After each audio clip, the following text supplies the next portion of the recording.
Got you, my man. Got you. Yeah, because I checked you out on the 86 Inca Instagram, and I saw your I think it was Yeah. Day You by were Night. telling me. Yeah, the Day by Night music video.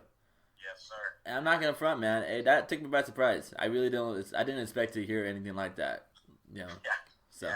That was definitely one of those tracks. It's a softer track, so even for me putting that out was kind of like I don't want to say it was nerve wracking, but it was one of those like I don't know how people are going to accept this one, because it's a different style than I've really put out, and especially from my camp.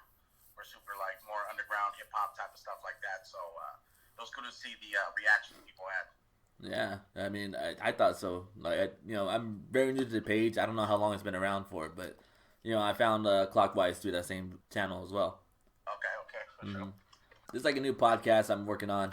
It doesn't have like an intro. I'm very indecisive about it. So, but I do go by Tony Awdball. This is an Awd Conversation here with a very special guest. Oh snap! Did we lose you?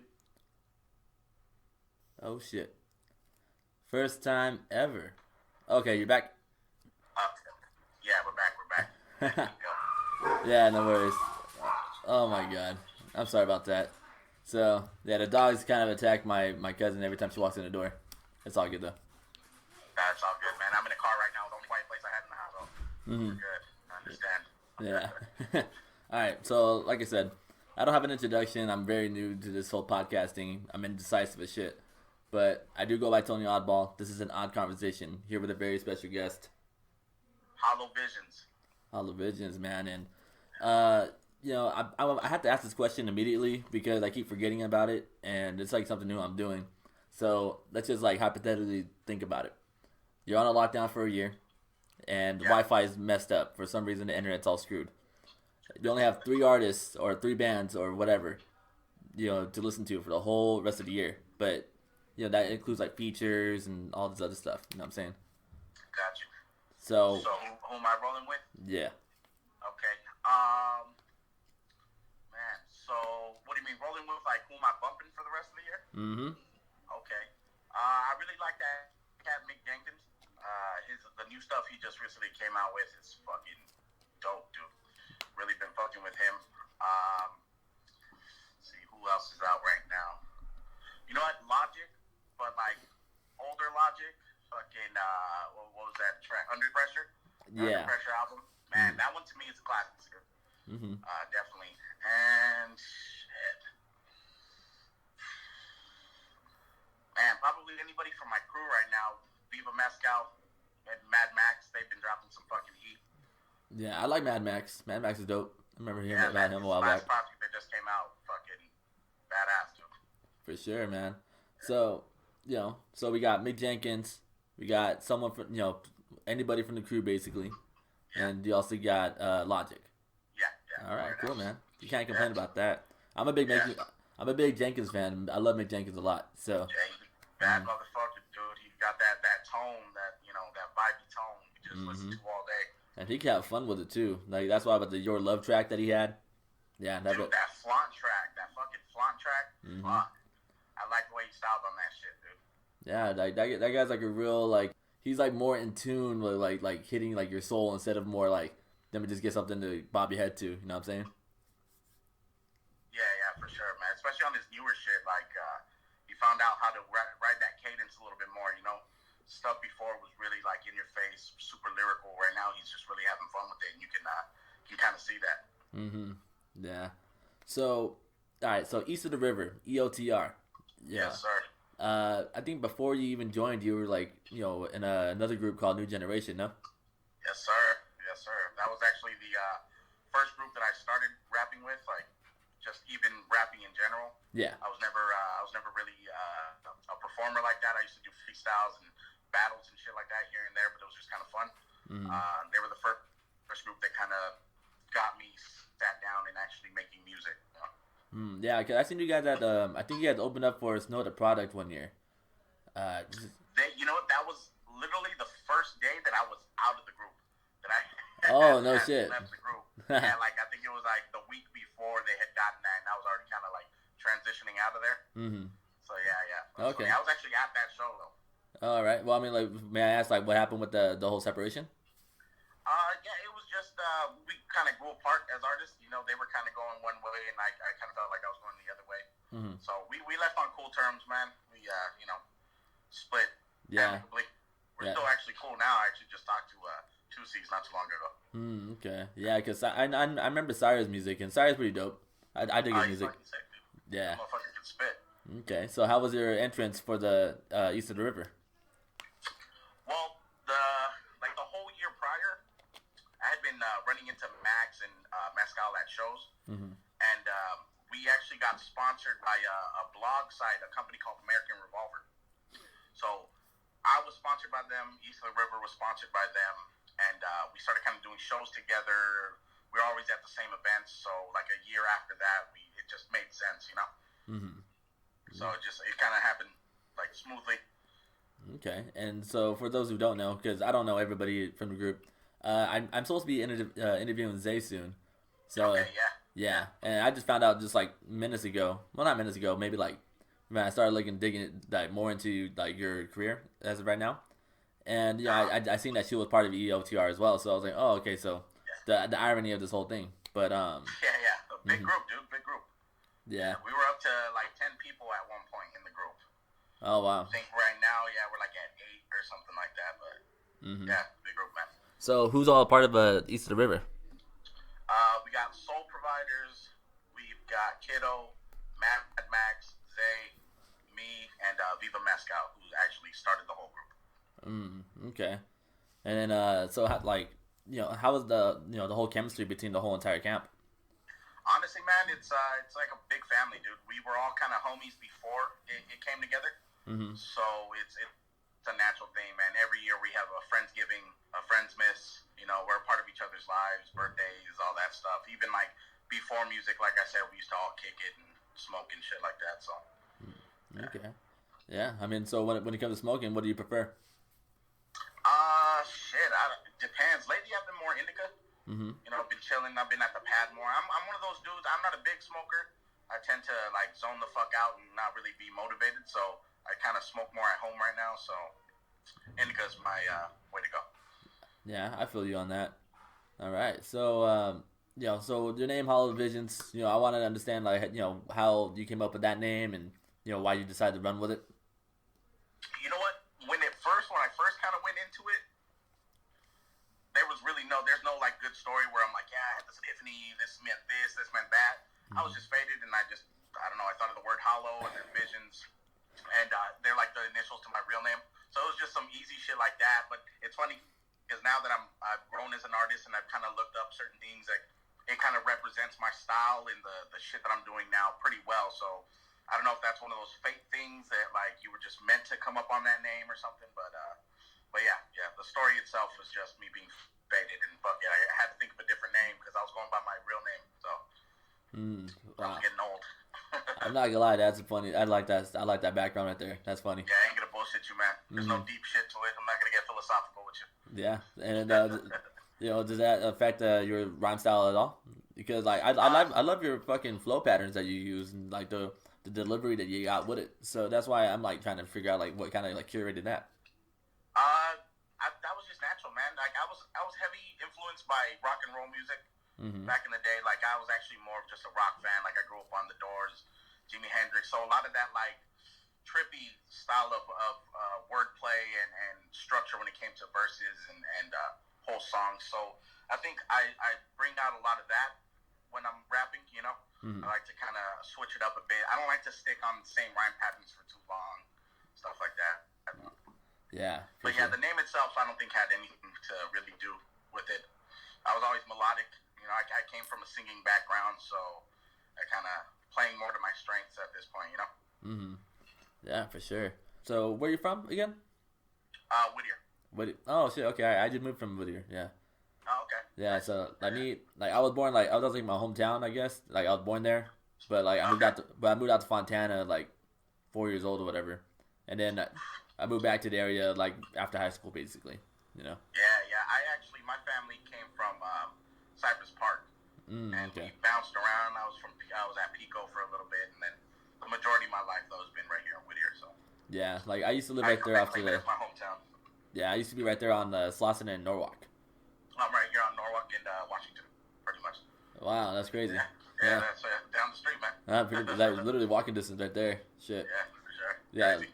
Like there's this fucking clinic that was at this fucking stoplight that where on the block I lived off. It's still there, I think, right? I believe so, man. Yeah, and I'm not gonna lie, dude. I had like the syrup there one time, and drank it obviously, and man, that thing got me watching movies that don't exist, dude. That shit got me faded. Dude, I don't know if you're not around here anymore, right? You said. I just recently moved out to Murrieta, but like I'll be in like La Mirada area at least, and then everything around Remember Stuffed Pizza? Yeah. Stuffed Pizza? They changed that. That's a fucking dispensary now. No shit. Yeah, it's a fucking full-blown dispensary at this point. You know? I can believe it, man. They used to burn the shit out of my pizzas. You know what? Their hot wings were fucking fire, dude. They were. Yeah. The pizza was cool. It was good, but nah, their hot wings were fucking dope, man. Yeah, for sure. Like the fucking I don't know how many times we used to order pizza, and my grandma would be like, we should call them and tell them that they burned the pizza. And I'm like, you gotta talk a little shit, man. Yeah, I could tell, and that's why I was like, you know what, that's fine. I mean, like, do what you gotta do, grandma. You know what I mean? It's on you. I personally can eat it. I eat anything, so it's not a problem to me. Yeah, that's funny, man. Mm-hmm. So jumping back into the music, so I do want to touch on some singles that you had compared to the rest of the projects. But like me, I like the Homecoming track from with you and Zay. That one was really well put together. Really well structured. It's one of my favorites personally. I don't know if it's because Day by Night was the first one I listened to, but that's like my favorite song from you right now. But so can you tell me like how like that like how it felt with you two just being in the booth together, like making the song together? Homecoming was like it was literally my first track back. I hadn't been around for a while at that point. It was like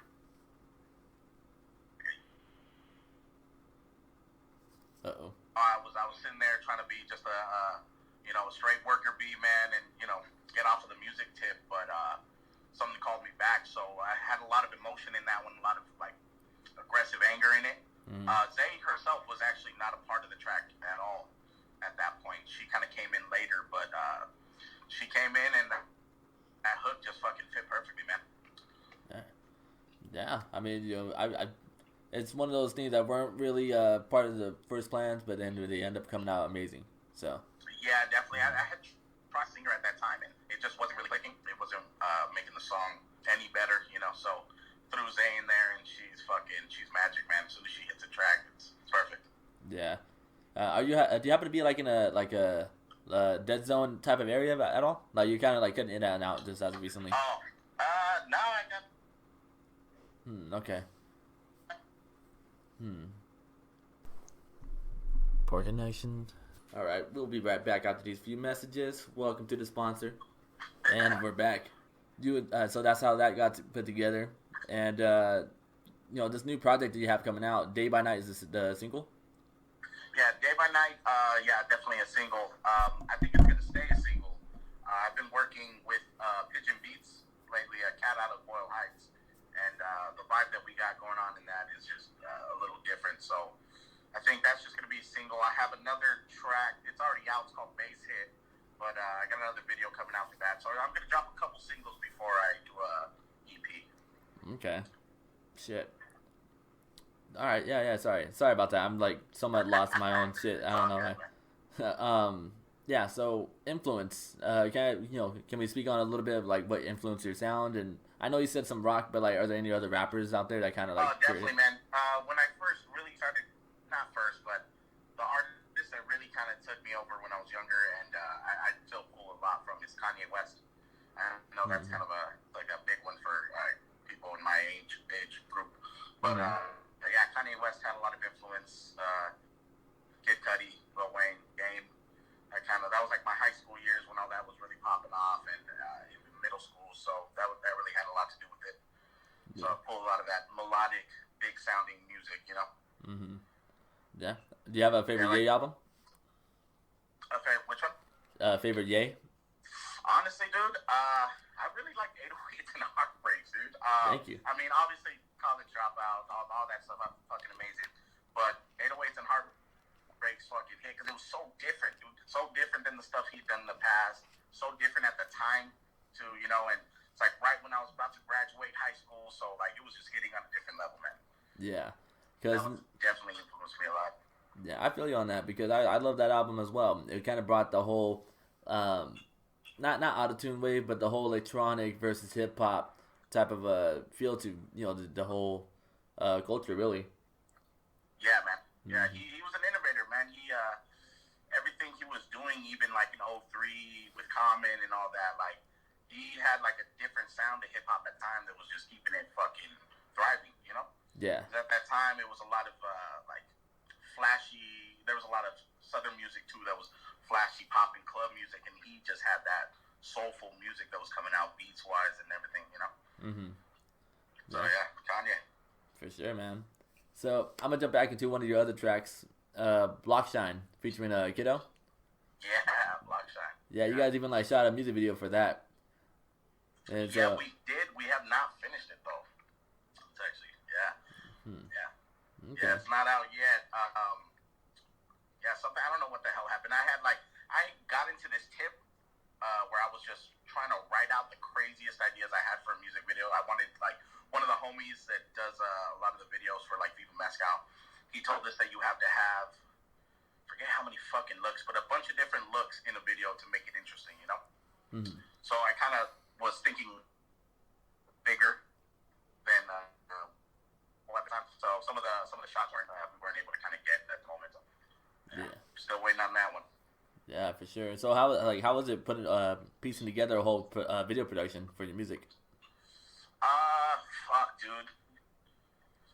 I had a bunch of crazy ideas. I just wanted to like, I don't even know how to explain it, to be honest. It was so random. I had shots like in an ice cream parlor, shots in a cemetery. We were getting shots in an all blacked out room with fucking strobe lights. Like, I just wanted a bunch of images and things that kind of went with what I was saying, but kept your attention to like each word that I was saying. You get me? Like there was no underlying theme beyond just like shock and awe, you know? I wanted to keep everything that it almost seemed too random, but it worked out, you know? Okay.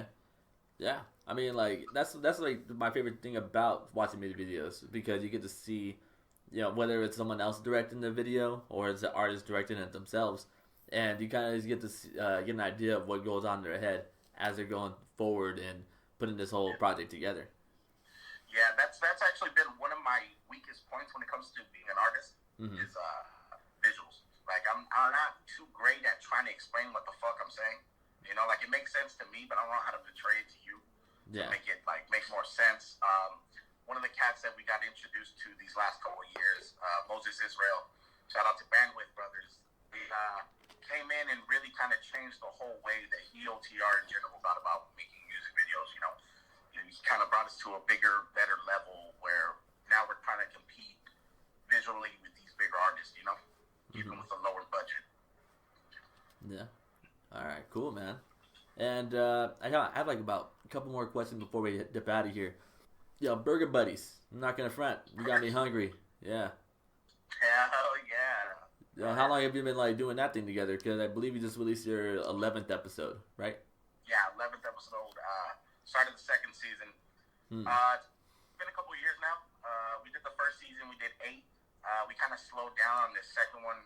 And to be honest, it was kind of because we hit a spot that was it was a little too much and kind of fucked me and Mud's up a little, like emotionally, because it was so fucking greasy. We're actually going to be dropping that episode this season. But yeah, it's fun, dude. It was just extra content, something that we could put up. It started off like a funny little joke, but we started seeing how people were responding to it, and we were having fun filming it. So yeah, it's something that we're going to keep going. We actually did some international episodes. So that was fun when we were in like Amsterdam and shit like that. So it's been fun, man. Damn, how was Amsterdam? Amsterdam? Yeah. And it's funny because each time that we're there, we're not there long enough. We always somehow plan it where we're there for a fucking day. So we cram like a whole week's of partying into one fucking day. Jeez. Honestly, man, I've been out of the whole partying thing for maybe a year, and I did party like not long ago, and man, I was fucked up for like 2 days after that. Like, not drunk only, like I was fucking hungover for like 2 days straight. No, yeah, dude. Hey, after I hit 27, I'm 28 now, but after 27, it feels like it takes at least 3 days if I have a good party day, Jeez, well, way to make me look forward to that. I'm 26, and I'm already feeling that way. Hey, man. It gets worse. It gets worse. Jesus.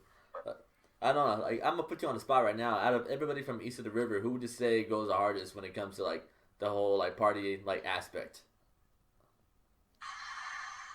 To be fucking honest, man, it's got to be either me, Mescal, or Mad Max. We all get our fucking moments. Like, cause sometimes it's like when we do our Friends Miss or Friendsgiving, it's a crazy house, dude. Last time we had Friendsgiving, Max found a fucking bell, like an old school fucking ringing bell, and every time someone fucking rang it, you had to take a fucking shot. Oh wow. So like after the third shot, people started fucking getting ballsy and fucking like every 20 minutes. Ding, ding, ding, ding, ding, ding. So I don't know. It's a toss up sometimes, man. I don't know how we survived Europe, dude. What brought you out there in the first place? We signed up, like we auditioned for well, not audition, but sent out some music to be considered for a music festival called New School Rules. Okay. It's like a small version of AC3, but like out in the Netherlands, and they accepted Mescal the first year, so we flew out there, partied, did the shows and everything. They ended up loving us so much that they asked us to come back the next year and have the whole crew on. And after that, we booked shit in Spain, Paris, and shit like that, Amsterdam. Dang. So out of all the places out there in Europe, which one would you say you're most excited to visit again? I want to go back to Spain, dude.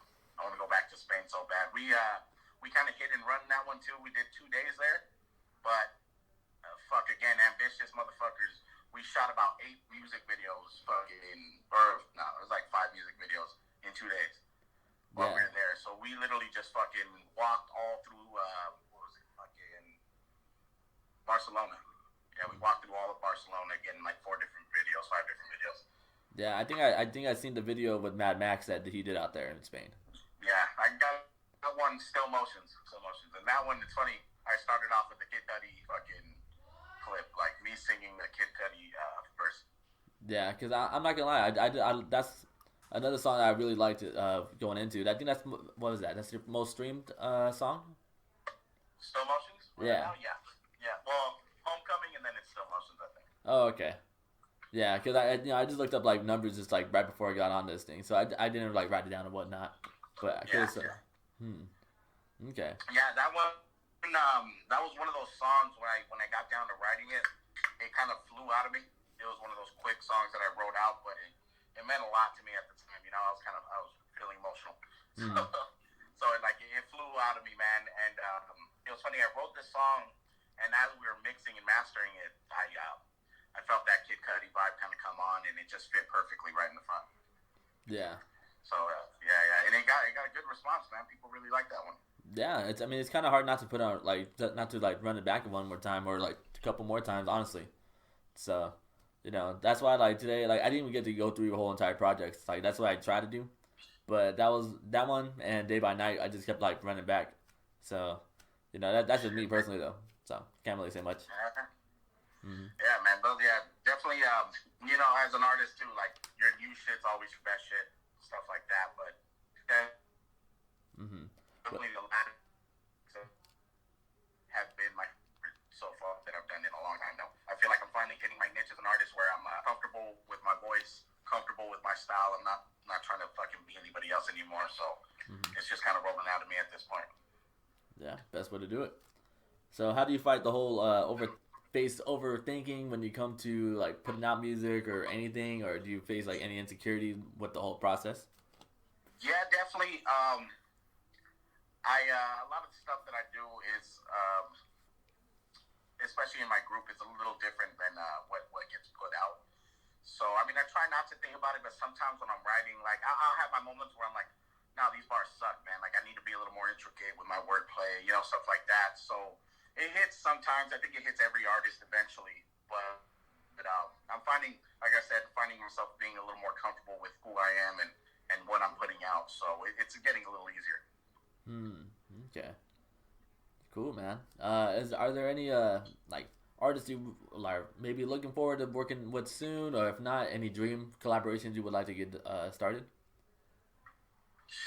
Right now, man. Dream collaborations. Honestly, I haven't really thought about it too much, man. I'd love to work with Gavin. Love to work with Gavin. But other than that, man, I really haven't thought about a dream collab, anything like that. Obviously, Mick Jenkins, if that ever happened. Yeah. Kanye West is a producer if that gets to happen.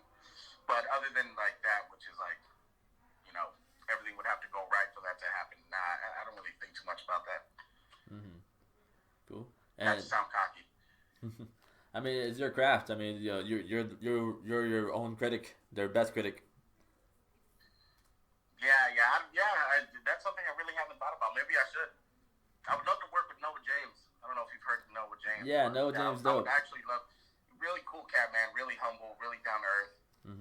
I love the way that guy gives other artists respect. You know, even people that aren't at his level or anything like that. He really likes to listen and sit there and give you criticism, give you props, and really make you feel good about what you're doing. Yeah. So that would be really dope to work with him. For sure. Yeah, I think you're like the third person so far, at least when my interviews, that spoke highly of Noah, because I've always thought he was dope, and then I interviewed him I think like last week or maybe a couple days ago. Awesome. And yeah, man, he was like, that's like a big brother to him, so I believe every word of it. But yeah, Noah James dope, and all right. And I mean, are there any other artists like locally or even like just on the come up that you really have your sights on as well? Those cats, Dan Stokely. I hope I'm saying that right. There's some local cats that I've seen come up. Lyrically, they're fucking sick. They got a good vibe. I really like them. They'd be cool to work with. The homie Pepper Lokes. That fool's always dope. Love to get a track in with him. For sure. Off the top, that's what I can think of right now. Cool.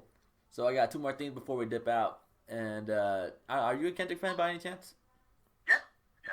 Cool. Yeah. Only reason why I bring it up is because today is the third year since Damn's been released. Okay. Yeah. So I mean, like, do you have like, is that, what do you think about that project? Is there like a favorite song you have from that album? That Fear track, I think that Fear track was fucking sick. The Damn project itself didn't hit me, I think, the way it hit a lot of other people. It was cool. I loved it. But, Fear, pretty good. Dope track. I really liked Pimp a Butterfly. That shit was fucking crazy when that shit came out.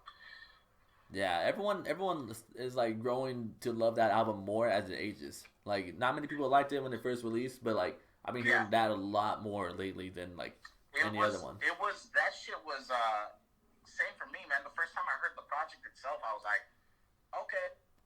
It wasn't directed towards us, like me, my culture, like it was definitely like, his own thing. But the more I heard it, the more I heard the way he fucking had a message throughout the whole shit. Like, he structured the whole album behind a message, and it was crazy, dude. It was crazy that you ain't got a lie to kick him, that was a dope ass fucking track. That whole shit was a fucking badass vibe. Yeah, I love Wesley's Theory, the very first song on that album. Wesley's Theory. The homies came back they came down from the UK, Tarju. The first thing he bumped in my car when he landed and he got in was Wesley's Theory. Yeah, I mean, it's first time in LA. That was the first thing. Yeah, you can definitely groove. Like, it's a different like jam to it. Like, it's like a more groove type of feel, but it's definitely hip hop at the same time. The funk he brought into that shit was crazy, dude. Yeah, it was different. Again, that was one of those albums that at the time no one was expecting. I don't think anybody was ready for that kind of vibe. I think that's why it took some time for people. Yeah. To really adjust to it. Pretty much, because people are judging it off, like, I think it was Black of the Berry.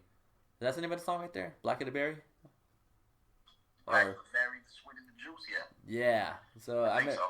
People were like judging the whole album like off that single first. 'Cause I think that was the first one that came out. And then when the rest of it came out, it was very different. So, but you do have those songs that really make you feel good because you kind of repeat the lyrics back to yourself. I think the first song I heard off that album was that I track. And it was super super poppy. So that kind of deterred me, I think, at first, because it was a little too poppy. Not that I have anything against poppy tracks, but that one itself didn't really hit with me.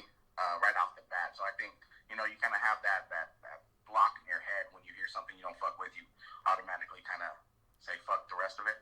Mm-hmm. But after a few more listens, I really fucked with that album. Yeah, like the reason why I love that song was because it's something that you kind of say out loud to yourself. You know, saying like, "I love myself," and Myself. yeah, I mean, you build yourself up off that. You know, unconsciously sometimes. So I've always been one of those like sarcastic downer kind of cats. You know, that like fucking. I'm always like saying the negative shit. Something that I'm working on personally. You know, now getting older, you realize you got to be a little more positive. But I think that's why I think at that time I was still in that mode. So I was like, shit. yeah. Dude, I'm my bad, bro. Hey, can you repeat that one more time? It got cut out for a quick second. Oh, okay, my bad. Now, I was saying at the time, like when that come out, I was more of I've always been kind of a sarcastic cat that like when people are like super up and happy about I'm kind of like the downer, like you know, talking shit. But now that I'm older, I'm kind of have grown out of that, and I think at that time I was kind of like still in that stage. So, yeah. Yeah, for sure. Yeah, I do the same thing sometimes, man. Like sometimes, like I'll joke around with people and say oh, how'd you sleep? I didn't sleep too well. I forgot to not wake up. You know, it's just like one of those sarcastic jokes and stuff. You know, just messing with people. But then at the end of the day, people are like looking at you like, "Are you okay? Is there something you need to talk about?" Being an asshole isn't that cool. You know, like it's like being too negative at times kind of fucks up the mood. So I'm kind of getting over that now that I'm getting older. Yeah. You know, it's a good thing to grow out of it, man. Because I'm still learning as I go as well. It's so natural to us sometimes, and then we start seeing the effect it has on others, and it's like, oh, okay, like I don't really feel, everything to the T. Yeah. So, it's like hopefully you could like grow out of it. Yeah.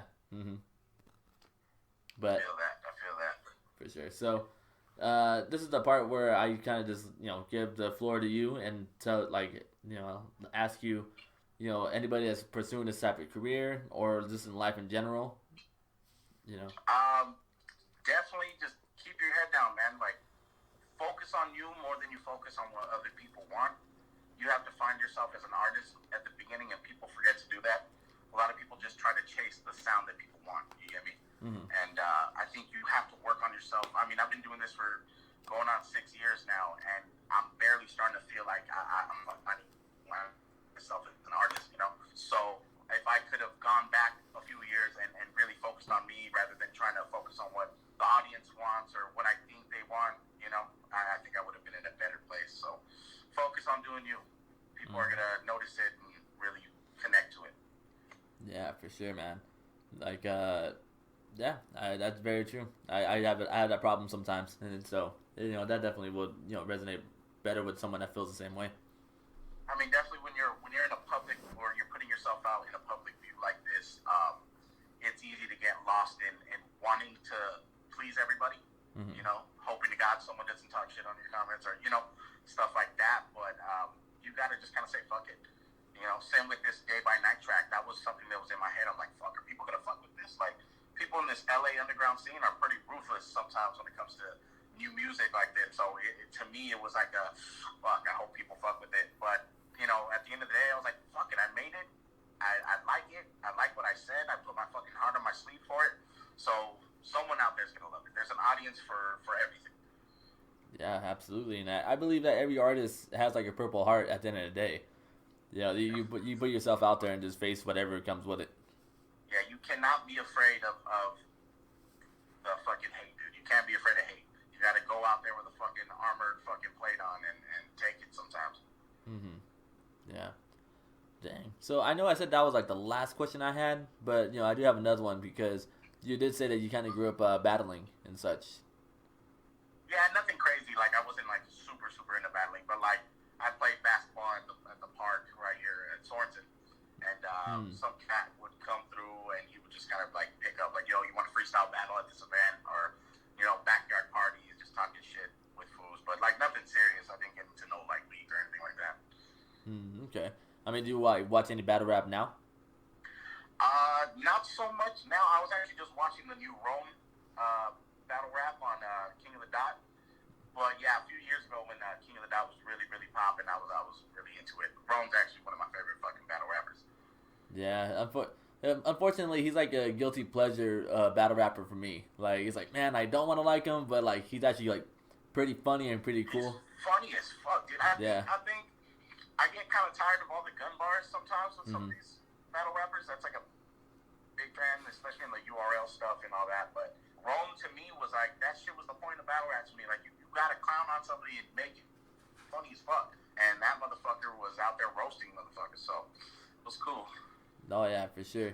And I think everybody shout from out that. to my boy Spec, by the way. Spec, the sick ass producer and rapper. He actually has a lot to do with King of the Dot. So shout out to Spec. Shit. Yeah, man. I mean, I interviewed I interviewed like a couple people. Well, not a couple, but I did get in contact with a couple battle rappers, and even Chewy. Chewy was like my first interview I did, like when this whole quarantine even went down. And Yeah. he used to battle over there with like Dirtbag Dan and Caustic and everybody in that Bay Area stuff. And so I actually finally got to meet Lush One this last year at Bopfest. oh And shit. he gave me props after my set, so that was dope. That was a fucking cool as fuck. Yeah, I do have to say he probably is the best intro host that you can have. That was funny as fuck. He's part of the show, man. Yeah. So it was cool. It was cool when that fool came up. He's like, "Hey, bro, that was dope." I was like, "Oh fuck." Like, ooh, no. I was a little drunk. I was like, "I love you, man." Yeah, man. And so that's why eventually I do want to, get a chance to meet everybody or even like get in contact with all those dudes. Because yeah, man, I mean they're really creative people and that's why I really appreciate battle rappers because they put a lot more thought into the lyrics more than like people that just are recording artists, Yeah, definitely, man. That's the thing. I was never that good of a battle rapper.